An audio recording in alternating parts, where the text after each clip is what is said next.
Welcome TY BCom friends. We are going to start problem number 1 on topic investment accounting. It is very interesting chapter. It will give you out marks, but concentration is must. So let's start. Let's go to page number 325 and problem number 1.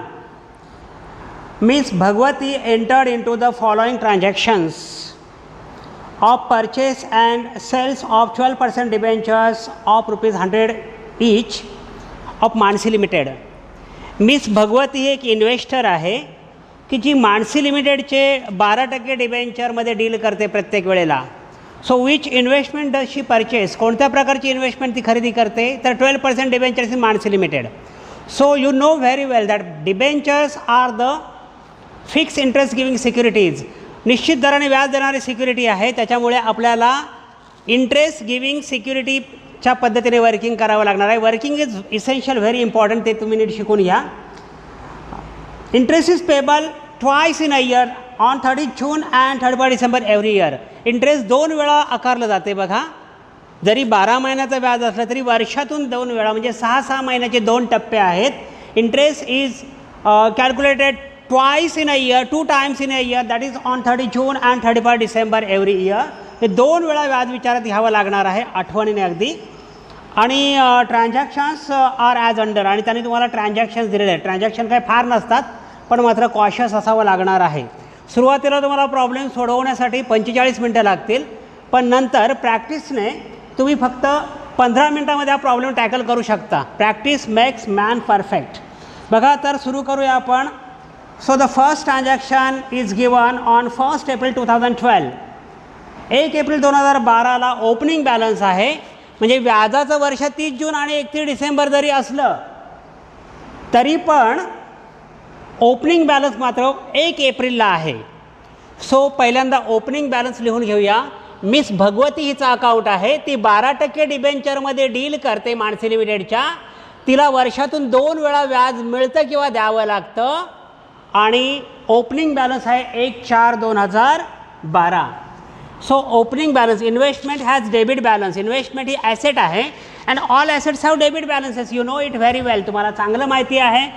1/4/2012ला let start. Opening balance लिहिताना आपण to balance brought down करूया. पुस्तकामध्ये balance दिलेला आहे. आपण ऐनापुरेंचं पुस्तक refer करतो आहे. त्याच्यामध्ये बघा, ओपनिंग बॅलन्स आहे 800 नग आहेत, 800 युनिट आहेत. आणि तुम्हाला मी अगोदरच थिअरीच्या वेळेला शिकवलं आहे की 1 युनिट 100 रुपयाचं असतं. मग 800 × 100 किती हजाराची इन्व्हेस्टमेंट होईल? 800 × 100 म्हणजेच 80,000 फेस व्हॅल्यू आहे. ओके, फेस व्हॅल्यूच्या कॉलममध्ये फेस व्हॅल्यू लिहायची असते, कारण व्याज काढताना आपण कॉस्टवर काढत नाही, फेस व्हॅल्यूवर काढतो. आणि म्हणून फेस व्हॅल्यू लिहिणं अतिशय महत्त्वाचं असतं. त्यांनी फेस व्हॅल्यू दिलेली नाही, पण 800 नग दिलेले आहेत. मग आपण 800 × 100चा 1 नग ना, 80,000 कसे आले ते कळलं. ओके, आता ही इन्व्हेस्टमेंट भगवती हिला आपल्या घरामध्ये आणण्यासाठी किती रुपये लागले, किती पैसे मोजावे लागले? कमी असतील किंवा जास्त असतील. इथे बघा 76,000 आहे, म्हणजे अमाऊंट आहे 76,000. So 76,000 is the amount spent by Miss Bhagwati for bringing this investment at home. तिला ही इन्व्हेस्टमेंट घरी आणण्यासाठी 76,000 रुपये मोजावे लागले. This is the cost of the investment. Have you understood the difference between face value and cost? Okay, ठीक आहे. चला, मग आता आपल्याला पहिलं ट्रान्झॅक्शन आहे 1/4ला. इकडच्या बाजूला व्याज ड्यू होतं आणि इकडच्या बाजूला व्याज रिसिव्ड होतं.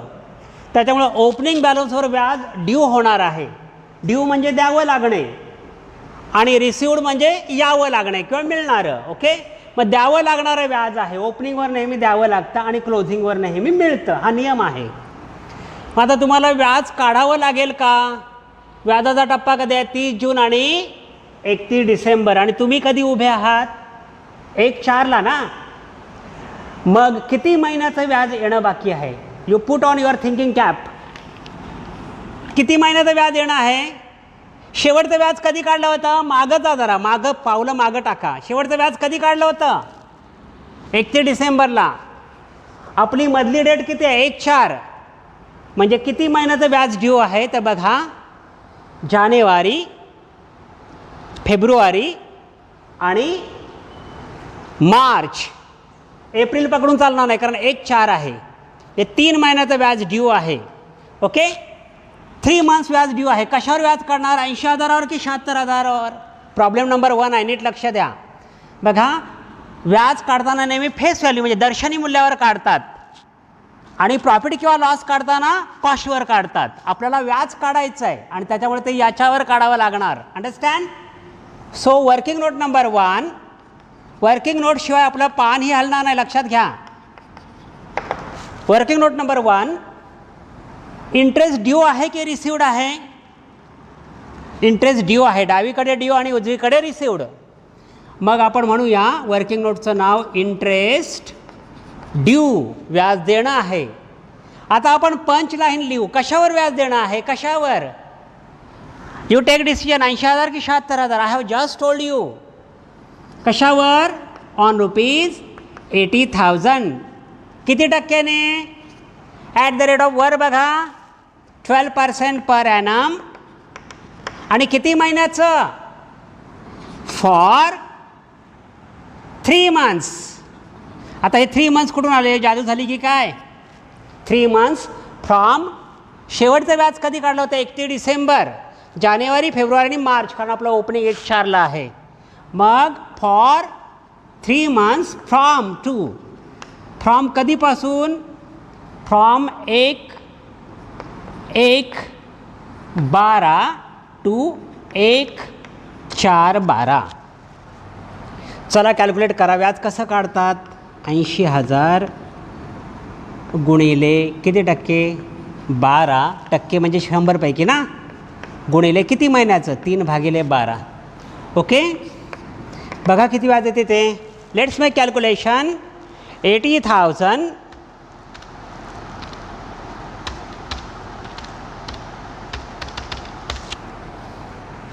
कॅल्सी नेमका बिघडला. किती व्याज येते बघा. ओके, व्याज 2,400 यायला पाहिजे या कॅल्क्युलेशन प्रमाणे. 2,400 इंटरेस्ट ड्यू आहे. ओके, मग एंट्री काय होणार? खर्चाला डेबिट द्या. Debit all expenses and losses, interest account debit to bank. पण इथं आपण बँक लिहत नाही. जेव्हा ओपनिंग असतो तेव्हा बॅलन्समध्येच बँक असतं आणि म्हणून इथं टू बँक लिहायची गरज नाही. व्याज आलं 2,400, इंटरेस्ट ड्यू. ओके, चला नेक्स्ट ट्रान्झॅक्शन आहे पेज नंबर 325. नेक्स्ट ट्रान्झॅक्शन बघा. 1/6/2012ला डिबेंचर्स परचेस 300 नग आहेत. डिबेंचर्सचा अमाऊंट आहे 300 नग आणि sold at ₹105 each come interest. 300 नग 105 रुपयाने बाजारामध्ये विकलेले आहेत. सेल ट्रान्झॅक्शन आहे. ओके, ट्रान्झॅक्शन किती तारखेला आहे? 1/6/2012ला आहे. मग 1/6/2012चं आपल्याला वर्किंग करावं लागेल. जर सेल असेल तर 3 स्टेप्स असतात आणि परचेस असेल तर 2 स्टेप्स. आपण 3 स्टेप्स घेणार आहोत. पहिल्यांदा तुम्हाला जी सेलिंग प्राईस दिलेली आहे ती कम इंटरेस्ट आहे की एक्स इंटरेस्ट आहे? तर इथं कम इंटरेस्ट म्हटलं आहे. याचा अर्थ त्याच्यामध्ये व्याज आहे जे आपल्याला सेपरेट करावं लागेल. मग आपण आधी पहिल्यांदा तारीख लिहूया. किती तारखेचा व्यवहार आहे? 1/6/2012. कोणत्या प्रकारचा व्यवहार आहे? परचेस आहे की सेल्स आहे? सेल्स आहे. कोणता सेल्स आहे? कम इंटरेस्ट की एक्स इंटरेस्ट? Cum interest. मग कम इंटरेस्ट सेल्स. नियम असा आहे की कम इंटरेस्ट सेल्स कधीही डायरेक्ट आपल्याला टेबलमध्ये लिहिता येत नाही, आधी वर्किंग नोट तयार करावी लागते. सो कम इंटरेस्ट सेल्स त्यांनी अमाऊंट रेडीमेड दिलेले आहे की एका नगाची अमाऊंट दिलेली आहे? 105 ही रेडीमेड अमाऊंट होऊ शकत नाही. 105 एका नगाची किंमत आहे आणि नग विक्री आहे 300 नग. बरोबर आहे. मग कम इंटरेस्ट सेल्स काढायचं असेल तर 300 नग गुणिले युनिट प्राईस ₹105. बघा किती अमाऊंट होते? विक्री किंमत बघा किती होते ती. विक्री किंमत येते, कम इंटरेस्ट प्राइस काढा.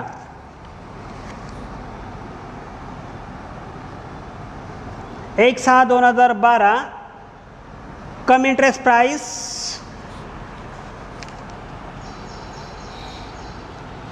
31,500 येते ना. 31,500 गुणाकार करून बघा तुम्ही खात्री करून. 31,500 याच्यातून आता याच्यात काय इन्क्लूड आहे, याच्यात काय लपलेलं आहे. कम म्हणजे लपलेलं आहे. काय लपलेलं आहे? इंटरेस्ट.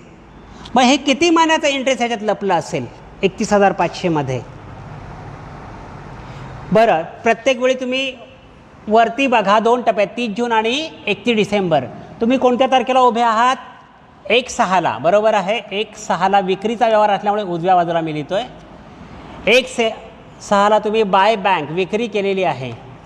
विक्रीची अमाऊंट डायरेक्ट मी 31,500 इथं लिहू शकत नाही, कारण ही कम इंटरेस्ट प्राईस आहे. ही प्राईस जोपर्यंत एक्स इंटरेस्ट करत नाही तोपर्यंत आपल्याला म्हणजे वेगवेगळं करावं लागणार ना. पण याच्यातून लेस इंटरेस्ट ह्याच्यात लपलं आहे. काय तर इंटरेस्ट. पण इंटरेस्ट किती महिन्याचा आहे? इंटरेस्ट रिसिवड आहे. हे उजव्या बाजूला रिसिवड असते, डाव्या बाजूला ड्यू. इंटरेस्ट रिसिवड कितीवर? On rupees. युनिट किती विकले? 300. म्हणजे त्याची फेस व्हॅल्यू किती येईल? 30,000. बरोबर आहे ना. Do you agree with me? Yes. 30,000. 300 गुणिले 100 30,000 आहे फेस व्हॅल्यू. पण ही रक्कम मी तिथं डायरेक्ट लिहू शकत नाही, कारण मला 2 रकमा वेगळ्या करायच्या आहेत. इंटरेस्ट आणि कॉस्ट. मूळ किंमत वेगळी करायची आहे. म्हणून व्याज काढावं लागेल आधी. व्याज कशावर काढतो आपण? फेस व्हॅल्यूवर काढतो. मग मगासारखी पंचलाईन सांगा. ऑन रुपीज किती? 30,000 ॲट द रेट ऑफ किती? 12%. आणि किती महिन्याचं? फॉर महिने मोजा. आता तुम्हाला 31 डिसेंबरला शेवटचं व्याज काढलं होतं. 31 डिसेंबरपासून 1 जूनपर्यंत किती महिने होतात? 5 महिने होतात की 6 महिने होतात? 5 महिने होतात. बघा कोणकोणते आहेत ते महिने? जानेवारी, फेब्रुवारी, मार्च, एप्रिल आणि मे. आणि मेच. त्याच्या पुढे जायचं गरज नाही, कारण 1/6 पूर्ण महिना होत नाही. ओके. For 5 months. 5 महिने कसे आले कळलं? आणि फ्रॉम टू कधीपासून? From 1/1/12 to 31/5/12. ओके. काढा व्याज. मग कशावर काढायचं आहे? 30,000 गुणिले किती टक्के? 12/100 गुणिले किती महिने? 5/12. बघा किती व्याज येते ते. ओके. व्याजाची अमाऊंट किती आहे? 1,500 यायला पाहिजे. कॅल्क्युलेशन करून बघा याच्या पद्धतीने.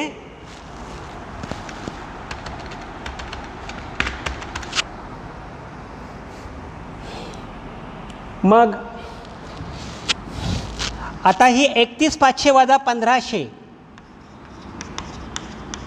म्हणजे एक्स इंटरेस्ट प्राईस मिळेल, कारण व्याज आणि हे सेपरेट करावं लागतं. ओके. एकूण जरी रक्कम आली असली 31,500 तरी त्यातलं व्याज वेगळं केलं आपल्याला मिळेल 30,000 रुपये. म्हणजे त्याची मूळ किंमत किती होती त्या इन्व्हेस्टमेंटची? 30,000. आणि इंटरेस्ट अमाऊंट किती आली? 1,500. अशा पद्धतीने आपण 31,000चे 2 वाटे केले. ओके. एंट्री काय झाली? पैसा आला, bank account debit to investment. Investment गेली 30,000ची आणि पुन्हा bank account debit to interest. अशा 2 एंट्री झाल्या. ओके. आता जेव्हा जेव्हा आपण इन्व्हेस्टमेंट विकतो तेव्हा त्याच्यावर प्रॉफिट किंवा लॉस होतोच.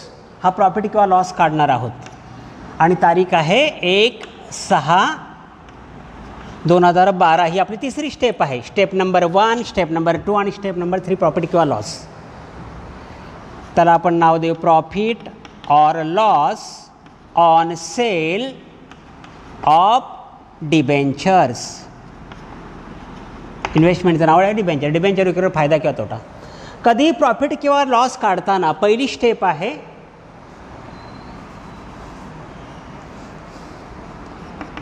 X interest cells price. कधी एक्स इंटरेस्ट सेल्स प्राईस लिहायची, ती किती आहे, 30,000 रुपये आहे.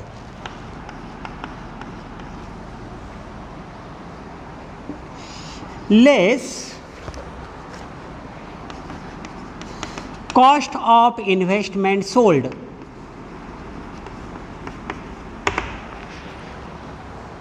दोन किमतींशी तुलना केल्याशिवाय आपल्याला प्रॉफिट किंवा लॉस कळूच शकत नाही. इन्व्हेस्टमेंट जेव्हा विकली तेव्हा किती पैसे मिळाले, 30,000. तुम्ही 31,500ला विसरा, कारण तुम्हाला मिळाले प्रत्यक्ष किती, 30,000. हे 1,500 व्याज ही वेगळी गोष्ट आहे. ओके, पण याच्यातून आपण इन्व्हेस्टमेंटची कॉस्ट वजा करू. ती कशी काढायची, तर cost of investment is equal to, पहिल्यांदा आलेली इन्व्हेस्टमेंटची कॉस्ट किती आहे, या विकली ती याच्यातलीच विकली असणार ना, इथं काही भुताटकी होणार नाही आहे. 76,000पैकीच विकणार ना. मग 76,000 प्लस नवीन काय आलेली आहे का इन्व्हेस्टमेंट, खाली नाही आहे, मग प्लस 0 घेऊ. ओके, मायनस विकलेली, याच्या आधी काय विकलेले आहे का, नाही, 0.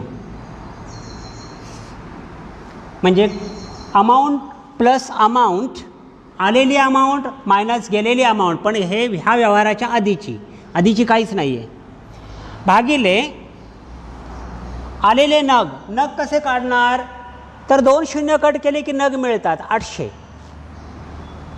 आलेले नग 800 वजा याच्या आधी काय गेलेले आहेत का, नाही, 0. ओके, गुणिले किती नग विकायचे आहेत, तर 300 नग येतील, नाही 2 0 कट करा, म्हणजे आपल्याला त्या इन्व्हेस्टमेंटची कॉस्ट मिळेल. ॲव्हरेज कॉस्ट याला म्हणतात. मग ती कॉस्ट किती आहे ती काढा तुम्ही, अशा पद्धतीने कॅल्क्युलेशन करा. मी फळ्यावर जे लावलेलं आहे त्या पद्धतीने.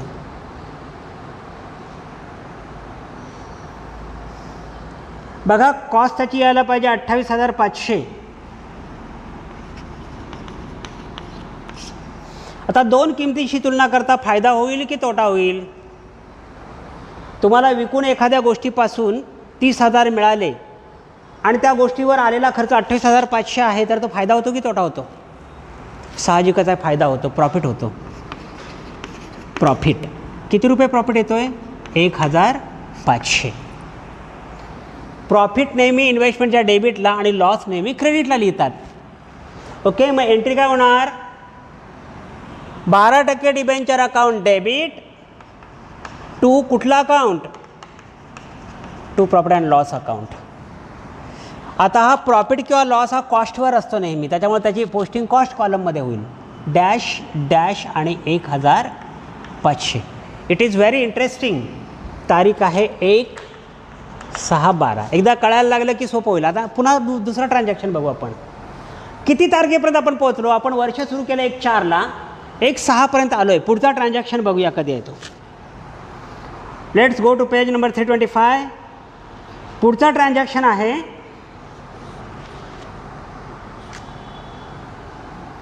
1/9/2012 रोजी 700 डिबेंचर्स परचेस केलेले आहेत 98 रुपयाने एक्स इंटरेस्ट. 1/9 बरंच दूर आहे 1/9, पण 1/9च्या आधी तुम्हाला काय करावं लागेल, 30 जूनला आणि 31 डिसेंबरला काय करायचं असतं. आपण इन्व्हेस्टमेंट कशासाठी करतो, मजा म्हणून करतो की व्याज कमावण्यासाठी. मग त्यावेळेला आपल्याला व्याज मिळेल. कशावर व्याज मिळेल, आपल्या हातामध्ये इन्व्हेस्टमेंट ऑन हँडवर व्याज मिळेल. हातामध्ये इन्व्हेस्टमेंट किती आहे, एकूण सुरुवातीला इन्व्हेस्टमेंट होती 80,000 आणि त्याच्यातली 30,000 विकली, राहिली किती 50,000. मग त्याच्यावर व्याज मिळायलाच पाहिजे, कारण इन्व्हेस्टमेंट आपण त्याच्यासाठीच करतो. मग व्याज मिळणार आहे की द्यावं लागणार आहे, तर मिळणार आहे. मिळणार असेल तर इकडं तारीख किती आहे, 1/6 नंतर आधी तारीख काय येईल, 30 जून येईल की 31 डिसेंबर येईल. 30 जूनला आपण व्याज काढूया. ओके, 30/6/12ला व्याज काढूया. वर्किंग नोट तयार करून, वर्किंग नोट नंबर 4, 30/6ची वर्किंग नोट आहे. इंटरेस्ट ड्यू की रिसिव्ड, व्याज मिळालं. मगासारखी पंचलाईन सांगा, किती रुपयावर, ऑन रुपीज 80,000 वजा विकलेली 30,000, किती रुपयावर, ऑन रुपीज 50,000. किती टक्क्याने? At the rate of 12% per annum. आणि किती महिन्याचं? 31 डिसेंबरपासून 30 जूनपर्यंत महिने मोजा. 6 महिने. For 6 months. कधीपासून? From 1/6 from 1/1/12 to 30/6/12. Okay. Calculation करा. 50,000वर 12% प्रमाणे 6 महिन्याचं. Let's make the calculation. किती व्याज मिळाले ते बघा.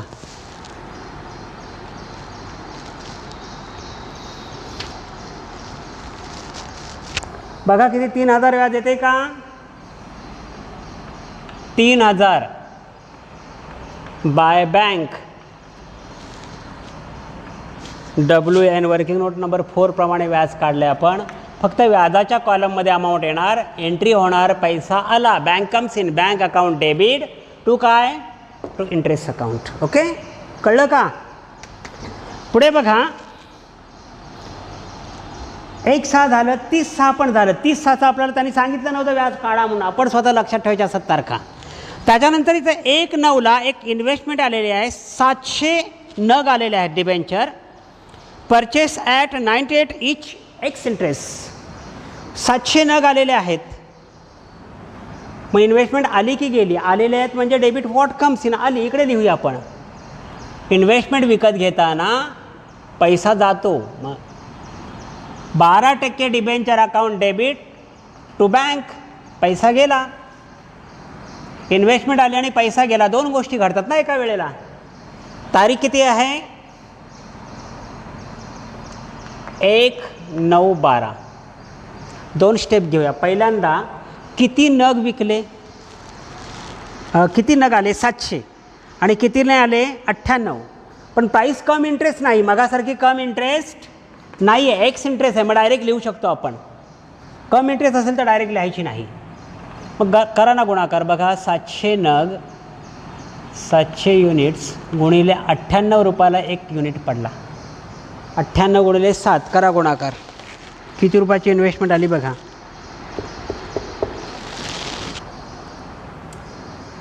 आता फेस व्हॅल्यू लिहिताना 700 गुणिले 100 करावं लागेल, कारण 100चा एक नग असतो. म्हणजे 70,000ची इन्व्हेस्टमेंट आली फेस व्हॅल्यू.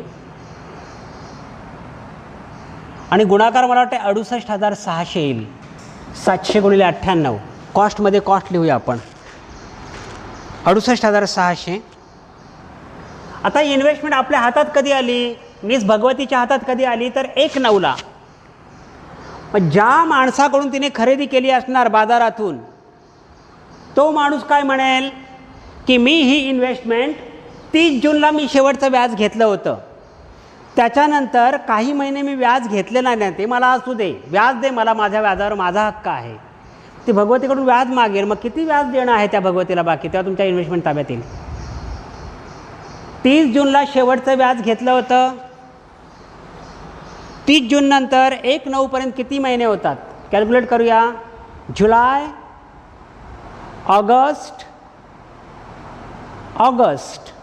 सप्टेंबर येणार नाही. 1/9 आहे ना तारीख, 1/9 आहे, त्याच्यामुळे 2 महिन्याचं व्याज येणार. त्या समोरच्या माणसाच्या हातात 2 महिन्याचं व्याज ठेवल्याशिवाय ती आपल्या हातात इन्व्हेस्टमेंट देणार नाही. आणि व्याज कशावर काढतात? फेस व्हॅल्यूवर. चला कॅल्क्युलेशन करूया. Working note number next. Working note number 5. सगळा वर्किंग नोटचा खेळ आहे.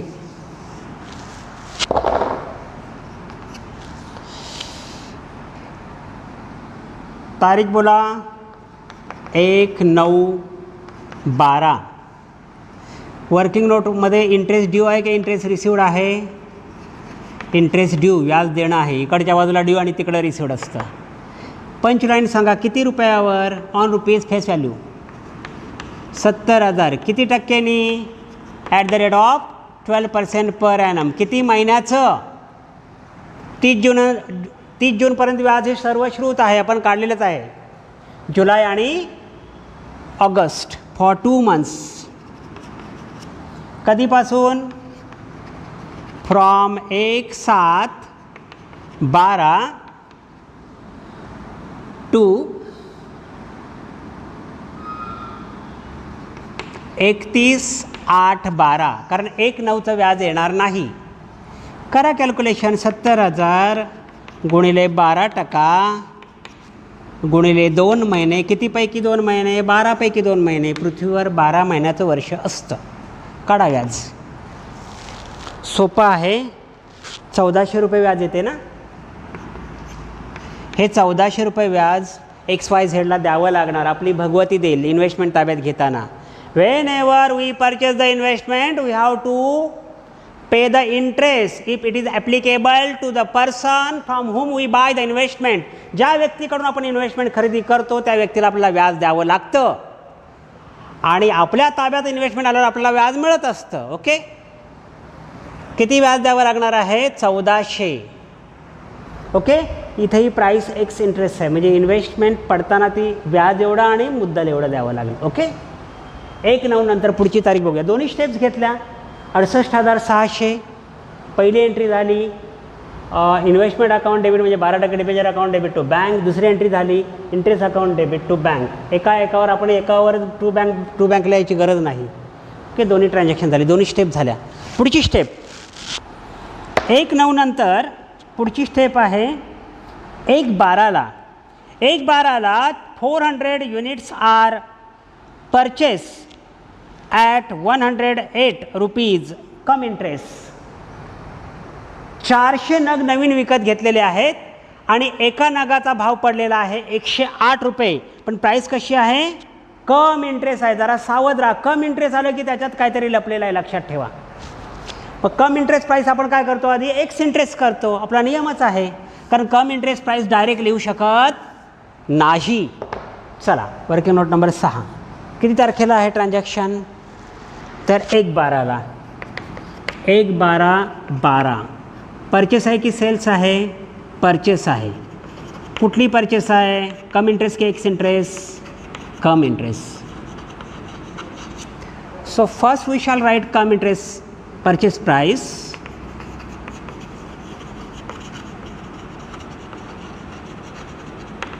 कम इंटरेस्ट परचेस प्राइस बघा किती येते? एकूण 400 नग आहेत गुणिले 1 नग केवढ्याचा?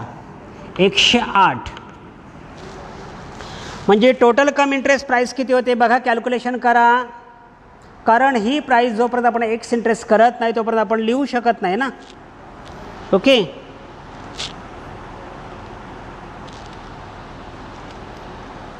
सो कम इंटरेस्ट प्राइस येते 43,200 गुणाकार येतो का बघा. 43,200. ओके. नग किती आहेत? 400 म्हणजे इथं 40,000 अमाऊंट होणार.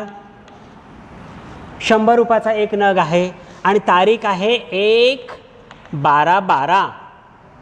या तारखेला we have purchase the investment म्हणून टू बँक येणार. Investment comes in.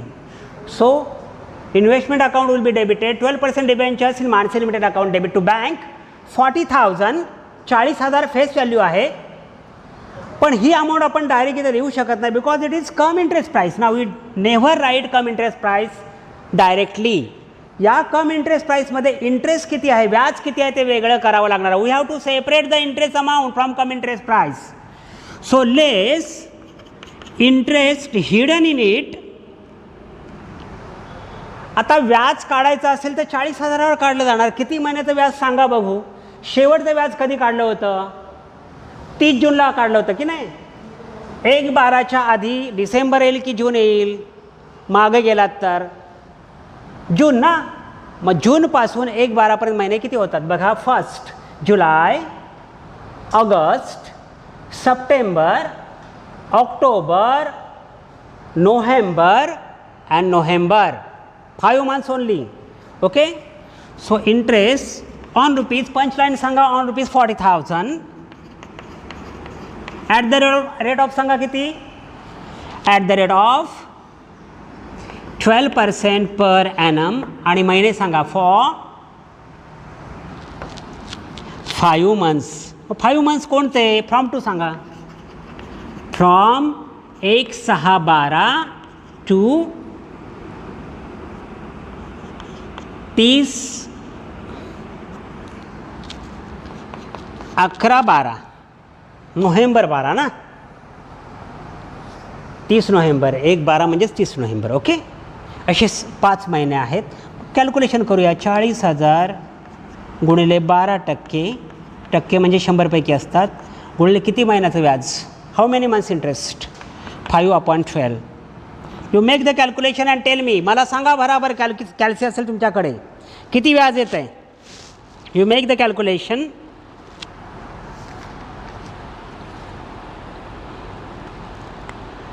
$2,000 येते ना इंटरेस्ट. मग ते $2,000 इंटरेस्ट जे आहे ते आपण लेस करतो याच्यातून 43,200मधून. म्हणजे खरी किंमत किती, तर 41,200.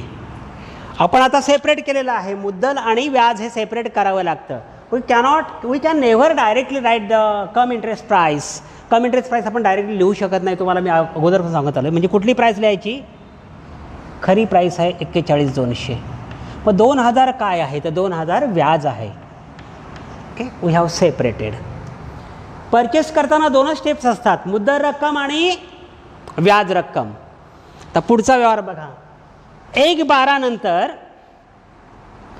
पुढचा ट्रान्झॅक्शन आहे डायरेक्ट 1/2, म्हणजे 1/2/2013ला, म्हणजे फेब्रुवारी.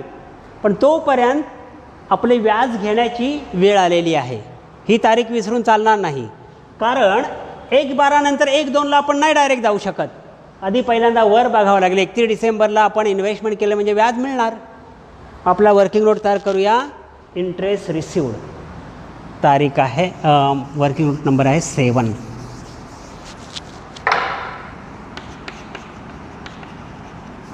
तारीख आहे 31/12/12. इंटरेस्ट मिळणार आहे. Why do we make investment, in order to earn income. Interest received, मग किती रुपयावर, ऑन रुपीज. आता बघा, 8 आणि 7 15, 15 आणि 4 19, 1,90,000 झाली फेस व्हॅल्यू. 1,90,000मधून 30,000 विकलेली गेली, म्हणजे किती झाली, 1,60,000. कसं ते कळलं का, नीट लक्षात ठेवा. व्याज काढताना आपल्या हातात जी इन्व्हेस्टमेंट आहे त्याच्यावरच व्याज काढायचं असतं. जी विकलेली असते ते आपल्या घरी नसते, लक्षात घ्या. मग on rupees 1,60,000 at the rate of 12% per annum for how many months, for 6 months. 6 महिन्याचं व्याज मिळेल. व्याज मिळताना तर 6 महिन्यातच मिळणार आहे, बरोबर आहे. कारण 1 जुलैपासून 31 डिसेंबर मोजा. शेवटचं व्याज 30 जूनला घेतलं होतं ना. From 1/7/12 to 31/12/12.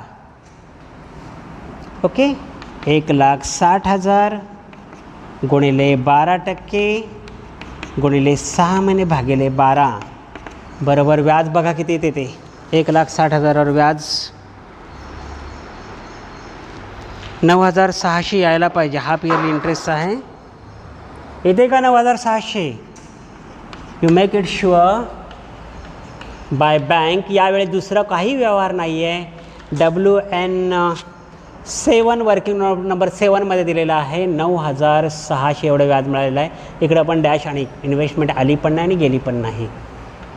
31/12/12 9,600. आता शेवटचा ट्रान्झॅक्शन आहे. On 1 February 2013 900 such debentures were sold at 97 each ex interest. या तारखेला विकलेला आहे इन्व्हेस्टमेंट. आणि किती डिबेंचर विकलेले आहेत, तर 900 डिबेंचर विकलेले आहेत. आणि भाव कसा मिळाला आहे, ₹97. एक्स इंटरेस्ट आहे की कम इंटरेस्ट आहे, ते एक्स इंटरेस्ट बघूया. मग 1/2/13 बाय बँक. खरेदी असेल तर डेबिटला येते, विक्री असेल तर बाय बँक. तर 900 युनिट विकले तर 900 गुणिले 100 किती होतात, 90,000. फेस व्हॅल्यू 90,000 आली. ओके, आता एक्स इंटरेस्ट प्राईस काढावी लागेल. 97ला एक विकला. Okay,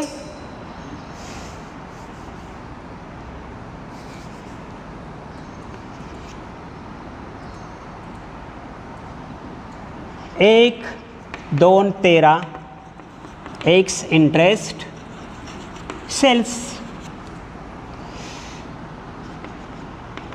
x interest sales price, विक्री किंमत आहे, तुम्हाला काढावी लागेल 900 नग गुणिले 1 विकलेला आहे 97 रुपयाला, करा गुणाकार. Let us see the amount.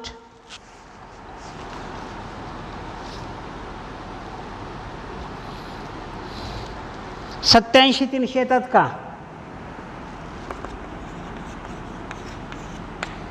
Okay, 87,300. पण ही पहिली स्टेप झाली, 3 स्टेप घ्यायच्या आहेत.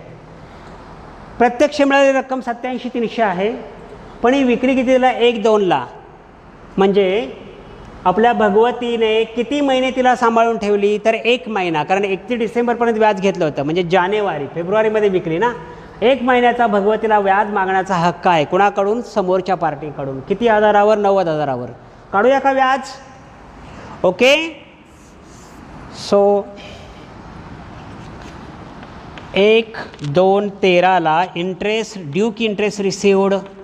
तर इंटरेस्ट रिसिवड, व्याज प्राप्त झालं, मिळालं. कितीवर? इंटरेस्ट रिसिवड फक्त जो भाग विकला त्याच्यावर. On investment sold. हा, जो विकला तुकडा तोच. मग तुकडा विकलेला किती आहे? 90,000चा आहे. On ₹90,000 face value at the rate of 12% per annum. For महिने सांगा. For 1 month. कुठला महिना आहे तो? दॅट इज जानेवारी 13. 1 महिन्याचं व्याज काढा 90,000वर. बघा किती व्याज येते? 900 रुपये आला पाहिजे. येते का? बघा 900 रुपये. 900 रुपीज. ओके. आता 2 स्टेप झाल्या. विक्री किंमत, मिळालेलं व्याज. आता इन्व्हेस्टमेंट विकल्यावर तिसरी स्टेप काय असते? प्रॉफिट किंवा लॉस आपण कॅल्क्युलेट करतो. काढूया ना प्रॉफिट किंवा लॉस. घ्या चला. Working note number 10. तारीख आहे 1-2-13. प्रॉफिट और loss on sale of investment. पहिल्यांदा आपण कधीही प्रॉफिट किंवा लॉस काढताना एक्स इंटरेस्ट सेल्स प्राइस घेतो. मग एक्स इंटरेस्ट सेल्स प्राइस, निव्वळ किंमत किती मिळाली आपल्याला? तर 87,300. You can see here in the table. 87,300 मिळाले की नाही? ओके. मग या इन्व्हेस्टमेंटला खर्च किती आला होता? लेस कॉस्ट ऑफ इन्व्हेस्टमेंट सोल्ड. दोन्ही किमती तुम्ही आमने सामने लिहिल्याशिवाय तुम्हाला प्रॉफिट किंवा लॉस काढता येणार नाही. आणि ही किंमत काढताना वेटेड ॲव्हरेज मेथड वापरली जाते. वेटेड ॲव्हरेज कसा काढणार? मग आलेली इन्व्हेस्टमेंट वजा गेलेली इन्व्हेस्टमेंट भागिले आलेले नग वजा गेलेले नग गुणिले विकलेले नग. हे साधं सूत्र आहे. बघूया. मग आलेली इन्व्हेस्टमेंट पहिली किती? 76,000. प्रॉफिट किंवा लॉस घ्यायचा असतो. प्लस 1,500 प्लस आलेली इन्व्हेस्टमेंट 68,600 प्लस किती? 41,200. ओके. आलेली इन्व्हेस्टमेंट वजा गेलेली, या प्रकरणाच्या आधीची गेलेल्या, हे प्रकरण आपलं आहे ना, याच्या आधीची गेलेली किती आहे? 30,000 मायनस 30,000. अमाऊंट मायनस अमाऊंट भागिले नग मायनस नग. मग नग काढायचे असतील तर याला 2 शून्य कट करा. भागिले 800 प्लस 700 प्लस 400 मायनस 300 गेलेले नग. It is very interesting. आणि आता काढायचं किती आहे? 900. 900ची आपल्याला कॉस्ट काढायची. ओके. इथं बघा चुकून 4,200 झाले होते, ते 41,200 आपण करेक्ट केलेलं आहे. तुम्ही कॅल्क्युलेशन करा. विकलेली जी तुम्हाला एक्स इंटरेस्ट सेल्स प्राईस आहे 87,300 ना, इकडे आपण बाहेर लिहू, दिसायला पाहिजे नीट. 87,300 वजा याची किती येते ती बघा, आमने सामने लिहूया ना. 87,300 ही विक्री किंमत, पण याच्यावर कॉस्ट किती आली होती, ॲव्हरेज कॉस्ट ती तुम्हाला मिळेल. हे कॅल्क्युलेशन तुमच्याकडे कॅल्सी आहे, जरा कॅल्क्युलेशन करून बघा. ओके, मग त्याची कॉस्ट बघा किती येते.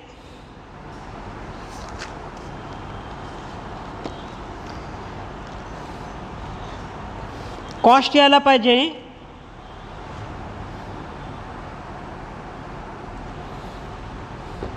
88,481 यायला पाहिजे कॉस्ट. 88,481. तुम्ही you make the calculation, you have calculator. म्हणजे तुम्ही आता साधा हिशेब आहे बघा, तुलना करू शकता की इन्व्हेस्टमेंट विकली होती 87,300ला आणि तिला ॲव्हरेज खरेदीचा खर्च आला होता 88,481. एखादी गोष्ट जेव्हा 4 पैसे कमी मिळतात विकून तेव्हा फायदा होतो की तोटा होतो याचा विचार करा तुम्ही. मला सांगा, मगाशी फायदा झाला होता, आता काय होईल. साहजिकच आहे आता तोटा होणार आहे. किती तोटा येतो आहे बघा, 1181 तोटा. You make it confirm 1181. फायदा असेल तर आपण डेबिटला लिहिला होता, तोटा कुठं लिहिणार, क्रेडिटला. काय म्हणायचं, bye profit and loss account, आणि अमाऊंट आहे 1181 डॅश. तारीख आहे 1/2/13. अशा पद्धतीने 3 स्टेप घेतल्या. विकून किती पैसे मिळाले, व्याज किती होतं आणि फायदा की तोटा. ओके, सेल्सच्या वेळेला 3 स्टेप घेतात. आता पूर्ण झालेलं आहे. आता आपल्याला फक्त व्हॅल्युएशन करायचं आहे. तरी खाली म्हटलं बघा, prepare investment account of 12% debentures in the books of Bhagwati for the year ended 31 March 2013. म्हणजे अजून पुढं आपल्याला जायचं आहे. तर market value of on 31 March 2013 was ₹67,500. जी इन्व्हेस्टमेंट आहे हातामध्ये तिची 67,500 बाजारातली किंमत आहे, बाजारभाव आहे. मग आता आपल्याला शेवटचं व्हॅल्युएशन करूया. ओके,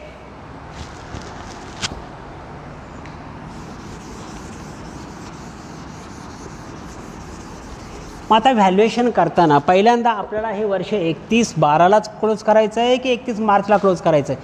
जे वर्ष 1/4ला ओपन झालेलं आहे ते 31 मार्चला क्लोज होणार आहे, 31 मार्च 2013ला. म्हणजे सगळ्या तिथपर्यंतच्या गोष्टी विचारात घ्याव्या लागणार. ओके, मग आता आपण 31/3/13ला तसं इथं ओपनिंग आहे तसं इथं काय लिहूया, by balance, closing balance, C D म्हणतात. इकडं बी डी आणि इकडं सी डी. कधीही पहिल्यांदा फेस व्हॅल्यूचा कॉलम क्लोज करायचा, इन्व्हेस्टमेंट कॉलम, कारण हे आपलं कंट्रोल आहे आपल्या हातामध्ये. 8 आणि 7 15 आणि 4 19 म्हणजे एकूण 1,90,000ची इन्व्हेस्टमेंट होती. 1,90,000ची इन्व्हेस्टमेंट होती. जी गोष्ट मोठी आहे ती आधी घ्यायची, दोन्हीकडे रिपीट करायचं, त्यातून हे वजा करा. 1,90,000मधून 9 3 12 1,20,000ची इन्व्हेस्टमेंट गेली. म्हणजे राहिले किती नग, 70,000 राहिले ना, बरोबर आहे का. 9 3 12 आणि 7 19 ना, 70,000ची इन्व्हेस्टमेंट म्हणजे 700 नग आहे, ते आलं लक्षात. मग 700 नगांवर इकडं जसं व्याज आपल्याला द्यावं लागलं होतं तसं 700 नगांवर इकडं व्याज मिळेल ना. किती महिन्याचं व्याज मिळेल, शेवटचं व्याज कधी घेतलं होतं, 31/12ला. प्रत्येक पोस्टिंगला मार्क्स असतो. 31/12ला शेवटचं व्याज घेतलं होतं, 31/12ला. त्याच्यानंतर 31 मार्चपर्यंत किती महिने होतात, डिसेंबर नंतर जानेवारी, फेब्रुवारी आणि मार्च, 3 महिन्याचं व्याज आपल्याला मिळेल. आणि म्हणून working note number 11 interest received, तारीख किती आहे, 31/3/13. इंटरेस्ट रिसिव्ड कितीवर, on ₹70,000 face value at the rate of 12% per annum for 3 months. कधी कधी तर 1/1/13 टू 31/3/13. ओके, त्रैरासिक बघा, 70,000 गुणिले 12% गुणिले 3 महिने भागिले 12. करा कॅल्क्युलेशन, बघा शेवटचं व्याज किती मिळाला पाहिजे. You make the calculation. किती, 2100 येते का व्याज.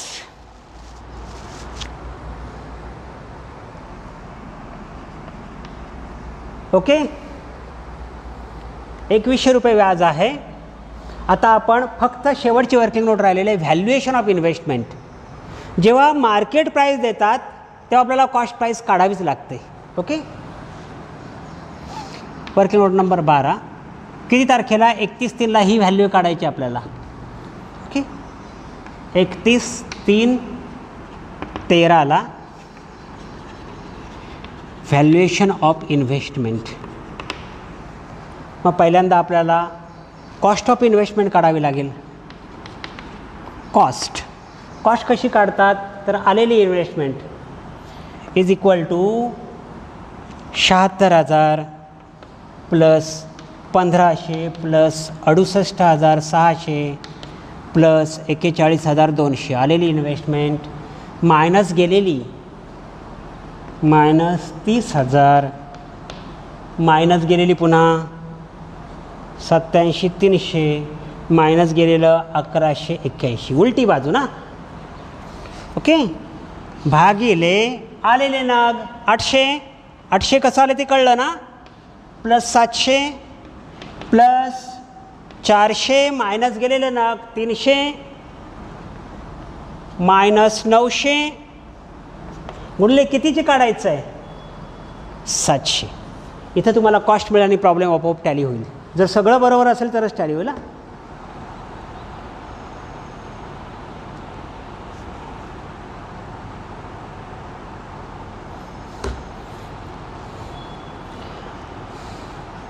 बघा कॉस्ट किती येते? 68,819 यायला पाहिजे. हे कॅल्क्युलेशन करा तुम्ही. 68,819 यायला पाहिजे.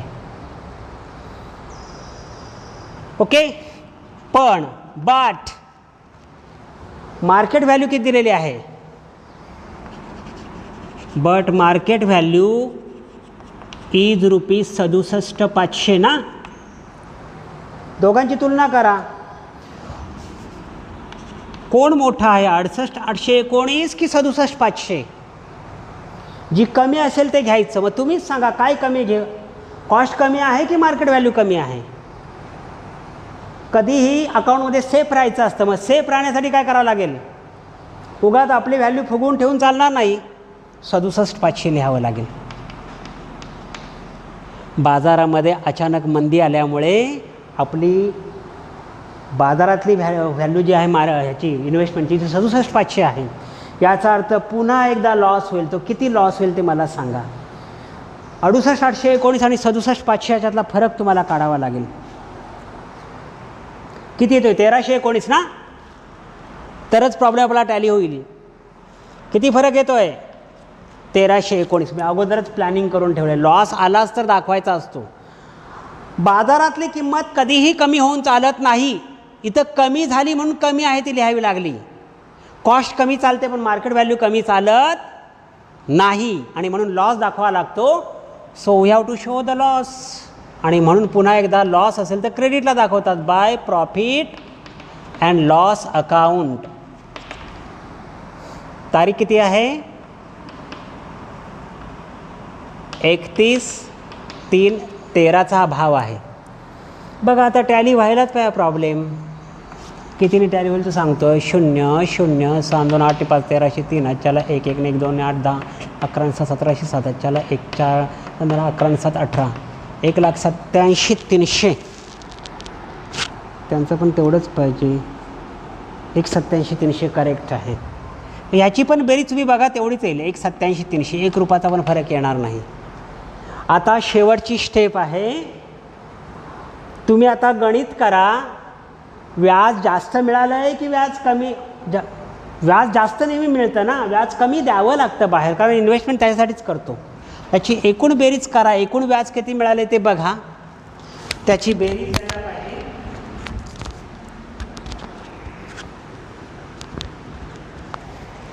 त्याची जी बेरीज आहे ती यायला पाहिजे. व्याज मिळाल्याची जी बेरीज आहे ती आहे 17,100 आहे का बघा.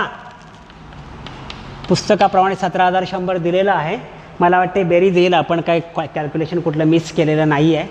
17,100मधून हे द्यावं लागलेलं व्याज वजा करा. ट्रान्सफर एंट्री शेवटची करूया. ट्रान्सफर अमाऊंट यायला पाहिजे बघा 1700मधून दिलं गेलेलं व्याज मायनस करता 11,300 एवढं ही कमाई आहे मिस भगवतीची 11,300. एंट्री होणार interest account debit to profit and loss account. At the end of the year all the incomes and expenses are transferred to profit and loss account on 31st March 2013. In this way, this is very wonderful problem. सुरुवातीला तुम्हाला 45 मिनिटं जातील, but if you make the practice regularly, you will understand how to make calculations. Okay, so let's close. Have a nice day. Thank you.